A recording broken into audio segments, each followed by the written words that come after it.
నా పేరు కొండమడుగుల రాఘవరెడ్డి, పెనుమాక, తాడేపల్లి మండలం, గుంటూరు జిల్లా. ఇప్పుడు నేను చెప్పేది ఏంటంటే రైతు వారీగా విధానంలో మీకు విన్నవించుకునేది ఏంటంటే మీడియా వాళ్ళకి మమ్మల్ని మా దగ్గరకు వచ్చి మీరు ఎలా ఇన్ఫర్మేషన్ తీసుకుంటున్నారో అదే ప్రకారంగా అధికారులు సిఆర్డిఏ కమిషనర్ని కానీ సిఆర్డిఏ డిప్టీ కలెక్టర్ గారిని కానీ మీరు కూడా క్వశ్చనించే అథారిటీ మీకు ఉన్నది. కానీ మా తరపున మీరు వాళ్ళని అడగాల్సింది ఏందయ్యా అంటే, సార్ మీరు రైతుల యొక్క విధానాల్లో మీరు వెళ్తున్నారు, రైతులు పొలాలు ఇవ్వలేదు, మీరు నోటీసులు పంపిస్తున్నారు, గ్రామ సభ అని పంపిస్తున్నారు. ఇది రైతులకా, ప్రత్యేకించి రైతులకా, ఇవ్వని రైతులకా, ఇచ్చిన రైతులకా, లేదు గ్రామంలో సమస్యలకా అనేది ఒక క్లారిటీ లేదు వాళ్ళకి. మీరు జిల్లా కలెక్టర్ని కూడా మీరు ఈ క్వశ్చన్ అడగవచ్చు. ఎందుకంటే మీరు పబ్లిక్, మీకు ఎవరు భయపడడానికి పని లేదు, వాళ్ళు చెప్పాల్సిన విధానం ఉన్నది కనుక మా తరపున, రైతుల తరపున ఈ విషయం అడగాలి. ఇంకొకటి, కలెక్టర్ గారు నోటీసు పంపించారు రైతులకి. కలెక్టర్ గారు నోటీసులు పంపించే విధానంలో ఇక్కడ ఏ అధికారంతో కలెక్టర్ గారు పంపించాడంటే సిఆర్డిఏ తరపున అనేది పంపించారు. ఈ గ్రామాలు సిఆర్డీలో ఉన్నప్పుడు పొలాలు ఇవ్వకపోతే కలెక్టర్ దగ్గరకు ఈ రైతులు పోవటం ఏంటి? కలెక్టర్ సిఆర్డీఏ ఆఫీస్కి వచ్చి ఇవ్వని రైతుల్ని నోటీసులు ఇచ్చి సిఆర్డీఏ ఆఫీస్కి వచ్చి మీరు అటెండ్ అవ్వండి, మేము వస్తున్నాము, మీ సమస్యలకి పరిష్కారం చూపుతాం అనేటువంటి అధికారులు ఎందుకు లేరు? ఎందుకు కలెక్టర్ గారు ఎందుకు చెప్పలేరు? ఏం కలెక్టర్ గారు జీతం తీసుకోవట్లేదా? మా నుంచి వసూలు చేసినటువంటి విధానంలో కలెక్టర్ గారు డబ్బులు తీసుకోవట్లేదా? కలెక్టర్ గారి దగ్గరికి రైతులు ఎలా వెళ్తారు? రైతుకి సమస్యలు పొలాల్లో ఉంటాయి, ఇళ్లలో ఉంటాయి. కలెక్టర్ గారికి ఏముంటుంది? ఉంటుంది, జిల్లా వ్యాప్తంగా ఉంటుంది. నోటీసు పంపించినప్పుడు ఇక్కడికి వచ్చి రైతుల సమస్యని ఒక గంట చెప్పే విధానం ఆయనకి ఉండదా? ఆ రైట్స్ ఆయనకి లేవా? లేదా పాలకులు ఆ రైట్స్ ఇవ్వలేదా వాళ్ళకి? అదైనా వచ్చి చెప్పొచ్చు కదా, మాకు అలా ఇవ్వలేదండి, మేమేదో వచ్చామని చెప్పాలి కదా. ఇంకొకటి, సిఆర్డిఏ కమిషనర్ డిప్టీ కలెక్టర్ గారు పెనుమాక గ్రామం నుంచి ఏం చెప్తారా అంటే, మీరు పొలాలు ఇవ్వండి అని అడుగుతారు. పొలాలు ఇస్తామండి, మరి ప్లాట్ ఎక్కడ ఇస్తారంటే ప్లాట్ ఇచ్చేది ఎక్కడ చెప్పరు, కాగితాల మీద ఇస్తారు. కాగితాల మీద ఇస్తే ఏం చేయాలా? మళ్ళీ దాంట్లో ఏమని ఉంది? రైతు పూలింగ్ ఇచ్చిన దాంట్లో అవసరం అయితే ఈ ఇచ్చిన భూమి కూడా గవర్నమెంటే తీసుకుంటుంది అని ఉంది. అంటే ఆ ఇచ్చిన రైతుకి గవర్నమెంట్ దానాధర్మం ఇస్తే ఇచ్చింది, లేకపోతే లేదు. అంటే అప్పుడు ఏంటి? 70 ఎకరం ఇస్తే 70 సెంట్ వాళ్ళు తీసుకొని ఈ 30 ఇంటూ కూడా ఇవ్వకుండా దీనికి ఎక్యువేషన్కి డబ్బులు ఇస్తారా? చెప్పాలి కదా. అది కూడా మేమే తీసుకుంటాం అన్నప్పుడు ఆ పొందుపరిచిందంటూ ఇది కూడా పొందుపరచాలి కదా. పొందుపరచలా. అది అడిగితే డిప్యూటీ కలెక్టర్ గారిని నాకేం తెలియదు అంటాడు. పొలం ఇస్తే తీసుకుంటాము అని అంటాడు. పొలం ఇస్తే తీసుకునే విధానంలో నువ్వు కమిషనర్ దగ్గర నుంచి ఏమండి మనం రైతులు ఇలా అడుగుతున్నారు, నేను అడిగా డిప్యూటీ కలెక్టర్ గారిని, నాకేం తెలియదు అన్నాడు. కమిషనర్ గారిని కనుక్కోమన్నా. కమిషనర్ గారిని కనుక్కుంటే కమిషనర్ గారు నేను మొన్నే వచ్చాను, నాకు కూడా ఏమీ తెలియదు, ఏదో మీటింగ్కి వచ్చాను నేను, మీరు చెప్తే వింటాను అనేదానికి ఒక కమిషనరు ఏమీ తెలియనటువంటి వాడు ఏడికి వచ్చి రైతుల్ని ఏం అడుగుతాడు? ఏం చెప్తే వింటాడు? కమిషనర్ ఏమో ఇక్కడ సిఆర్టీఏ, కలెక్టర్ ఏమో గుంటూరు, కలెక్టర్ ఏమో నోటీస్ ఇస్తాడు. అసలు ఇది సిఆర్డీఏనా? డిప్యూటీ కలెక్టరా? పాలకులా? అసలు ఎవరు దీనికి సంజాయితీ? రైతుల దగ్గరికి, యువన రైతుల దగ్గరికి వచ్చే మాట్లాడాల్సిన అవసరం ఎవరికి ఉన్నది? ఎవరికి లేదు. ఎవరికి వాళ్ళు ఊరిక అధికారపూర్వకంగా ఏదో సంతకాలు పెట్టి పంపిస్తున్నారు. ఆ రైతులు ఏం చేయాలా? ఎవరినో ఆశించుతారు, వాళ్ళు వచ్చి ఏదో చెప్పుకుంటారనుకో, వాళ్ళు చెప్పినా చేసేది ఏమీ లేదు.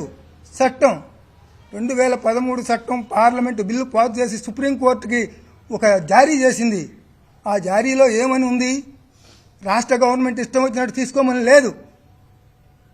కేంద్ర గవర్నమెంట్కి 7కి పర్మిషన్ ఉంది. ఎందుకు? అది నేషనల్ విధానంలో వాటికి 7 ఉంది. వాటికి రైతులు ఎవరు అడ్డుపడలా. ఇప్పటికీ అడ్డుపడినా వాళ్ళు వేసుకుంటూ పోయారు, కోర్టుకు పోయారు, వాళ్ళు ఏదో డబ్బులు ఇచ్చారు, వీళ్ళు ఎవరో తీసుకున్నారు. అంతవరకు రైతులకు తెలుసు. రైతులకు ఏమీ తెలియదు అనుకోవటం అది ఒక పద్ధతి కాదు. అధికారులు ఏదో మేము చదువుకున్నాము, మేమేదో చేస్తున్నాము, అంతా మాకే తెలుసు అని అనుకోవటం కూడా అది అసంభవం. ఇవాళ ప్రతి ఒక్క రైతు వాళ్ళ కొడుకులను చదివించుకుంటున్నారు. ఆ చదివించుకున్న దాంట్లో వాళ్ళ యొక్క జ్ఞానాన్ని ఈ తల్లిదండ్రులకు ఉపయోగిస్తున్నారు. కానీ ఏదో వాళ్ళు చెప్పినట్టు ఈయన భయపడే విధానం కాదు ఇది.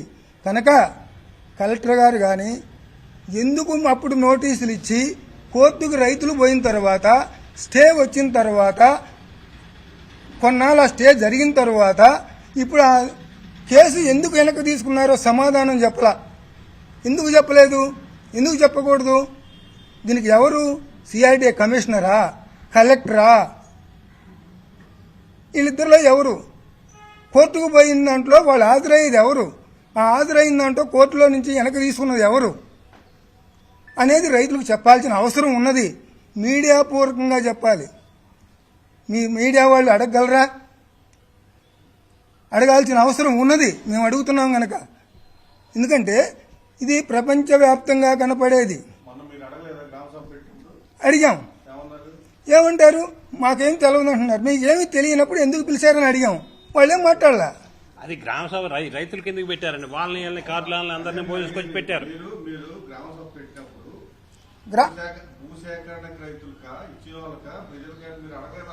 అయితే ఇక్కడ ఏం జరిగిందంటే గ్రామ సభ అని పెట్టిన తర్వాత మేము రైతులు ఎవరు దాంట్లో పాల్గొనలేదు. అయితే కలెక్టర్ గారికి మేము పంపించాం. ఏమని? మీరు ఇవ్వని పొలం రైతులకు పెట్టారా, గ్రామ సభ పెట్టారా అనే దానికి క్లారిటీ ఉందా లేదా? మీకు క్లారిటీ ఉంటే గ్రామ సభ అనే దానికి 100 సమస్యలు ఉన్నాయి గ్రామంలో. ఈ సమస్యలన్నీ మాట్లాడటానికి రైతులకు ఛాన్స్ ఎక్కడ ఉంటుంది? ఛాన్స్ లేదు గనక మీరు మళ్ళీ గ్రామ సభ పెట్టండి అని మమ్మల్ని ఇచ్చాం. వాళ్ళు వస్తారా రారా అనేది కూడా సమాధానం లేదు. ఇవ్వటం వరకే. సాయంకాలం 6 గంటలకు ఇచ్చారు మాకు నోటీసు. సాయంకాలం 6 గంటలకు ఇచ్చారు. రేపనంగా మీటింగ్.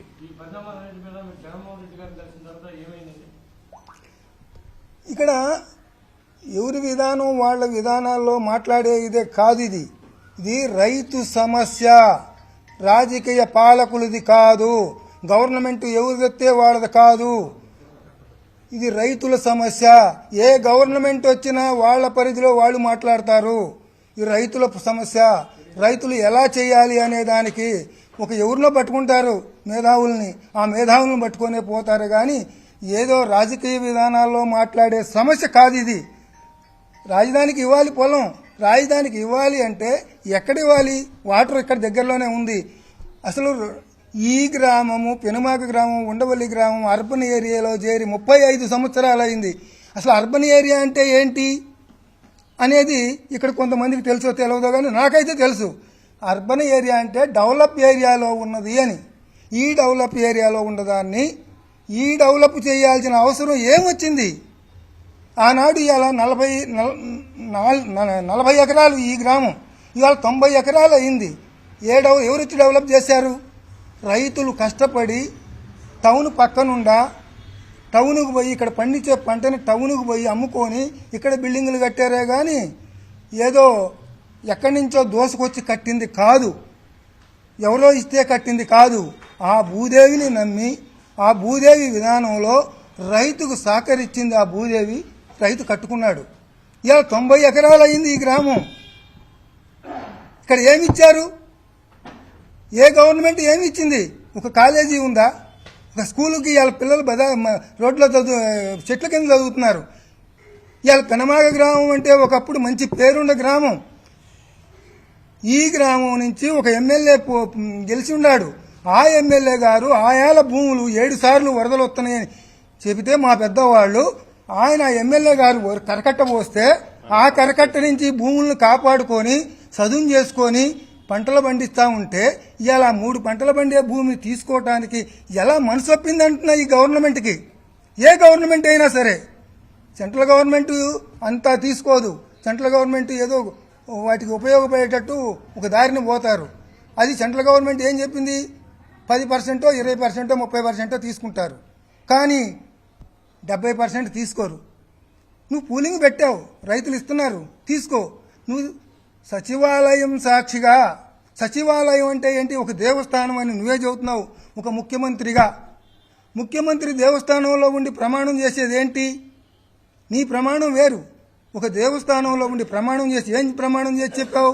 నేను స్వచ్ఛందంగా పూలింగ్కి ఇచ్చిన భూమే తీసుకుంటాను, పూలింగ్కి ఇవ్వని భూమి నేను పోను అని దేవస్థానంలో ప్రమాణం చేసి చెప్పినటువంటి వ్యక్తివి ఇవాళ అధికారులు నీకు తెలిసి నోటీస్ ఇచ్చారా, తెలియకుండా నోటీస్ ఇచ్చారా?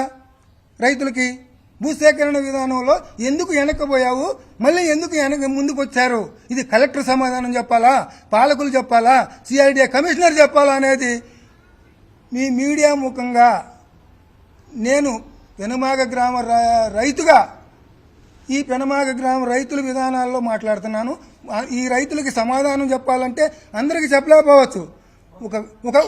ఒక సిఆర్డీ ఆఫీస్కి వచ్చి ఒక మీటింగ్ పెట్టి సిఆర్డీ ఆఫీసులో యువన పొలాలందరూ రైతులు ఉన్నారు, వాళ్ళందరినీ పిలిపించి వాళ్ళ విధానంలో సమాధానం చెప్పాల్సిన అవసరం ఉన్నది. ఓకే, ఇంతటితోటి సమాప్తి చేస్తున్నాం.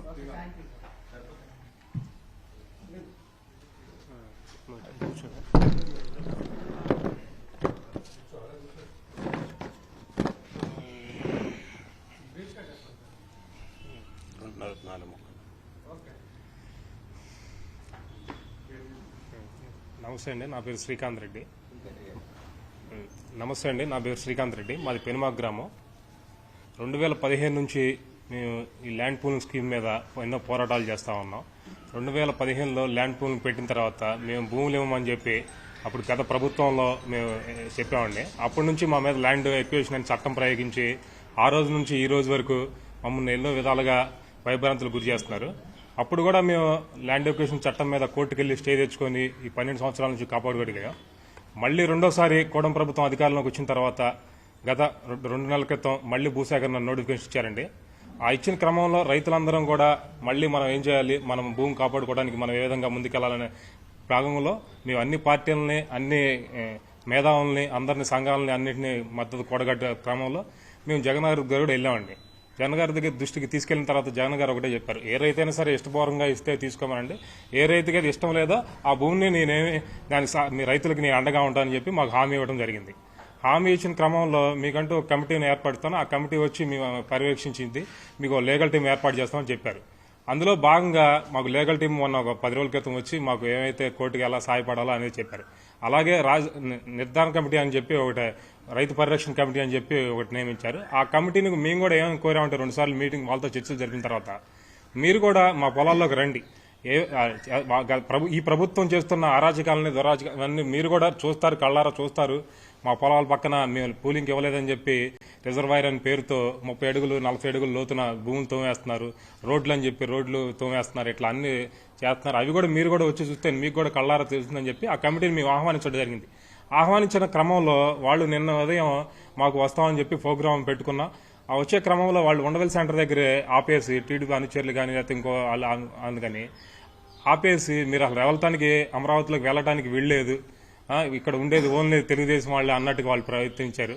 ఇది నిజంగా ప్రజాస్వామ్యంలో ఇది చాలా దురదృష్టమైన సంఘటన. ఎవరైనా సరే వాళ్ళ బాధలు చెప్పుకోవడానికి ఏ వ్యక్తినైనా ఎవరినైనా పిలుచుకుంటాడు, తను చూపించుకుంటాడు, ఆ బాధను చెప్పుకుంటాడు. కానీ ఆ బాధను బయట ప్రపంచానికి కనపడకుండా ఈ రైతుల బాధన గొంతు నొక్కేయాలని చెప్పి ఈ ప్రభుత్వం చూస్తోంది. ఈ ప్రభుత్వం ఎంతైతే గొంతు నొక్కేయాలని చూస్తుందో అంతకి ఎత్తుగా రైతు అనేవాడు ఎదుగుతాడు. మేము కోరేది ఒకటే, మేము ఆ కమిటీని కూడా ఎందుకు రమ్మన్నామంటే, పోలవరం ప్రాజెక్టు 50,000 కోట్లు పెట్టి గత 80 సంవత్సరాల నుంచి కడదాం అంటున్నారు. ఇప్పటి వరకు ఆ ప్రాజెక్టుని ఎంతో ముందుకు తీసుకెళ్లకపోయారు. మాకు 50,000 కూడా ఖర్చు కాకుండా 50 సంవత్సరాల నుంచి పెనమాకలో వ్యవసాయం చేస్తున్నాం. ఇది రాష్ట్రం కాదు, ప్రపంచం మొత్తం చూడదగ్గ విషయం. ఇది 50,000 కోట్లు ఖర్చు పెట్టి మేము ఒక 50,000 ఎకరాలని మేము సాగులోకి తీసుకొస్తామని చెప్పి ప్రభుత్వాలు 80 సంవత్సరాల నుండి చెబుతున్నా సరే మాకు 50,000 కూడా ఖర్చు లేకుండా మేము గత 50 సంవత్సరాల నుంచి ఇక్కడ వ్యవసాయం చేస్తున్నాం. మాకు ఏ ప్రభుత్వం ఏది కూడా స్కీమ్ అందకపోయినా సరే మాకు గ్రౌండ్ వాటర్ 10 అడుగుల్లో నీళ్లున్నాయి, సారవంతమైన భూమి. ఇది ప్రపంచం తెలుసుకోవాలా.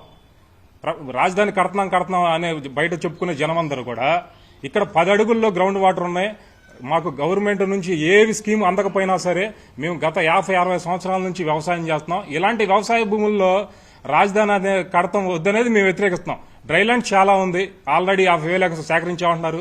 ఆ సేకరించిన భూమిలో కట్టుకోండి. ఇంత సారవంతమైన భూమిని మీరు ధ్వంసం చేయొచ్చు అనేది మా విధానం. ఫస్ట్ నుంచి కూడా మేము అదే కోరుకుంటా ఉన్నాం. దీన్ని అణిచివేయాలని చెప్పి ప్రభుత్వం ఎన్నో విధాలుగా చూస్తూ ఉంది. కానీ దీనికి మేము న్యాయస్థానాలు ఉన్నాయి, మేము న్యాయస్థానాల ద్వారా పోరాడతాం. మళ్ళీ మేము కమిటీని ఆహ్వానిస్తాం. ఈ కమిటీ కాదు, మళ్ళీ అవసరమైతే జగన్ గారిని కూడా ఆహ్వానిస్తాం దీంట్లో రాజధానిలోకి. అందరు మా సమస్యలను చెప్పుకుంటున్నాం. ఇక్కడ ఏం జరుగుతుందో అన్యాయాలని, లేకపోతే జరిగేదే చూస్తారుగా. వాళ్ళు మంచి చేశారుగా, మంచిగా తెలిసిందిగా ప్రపంచానికి. వాళ్ళు ఎందుకు అడ్డుకోవాలా?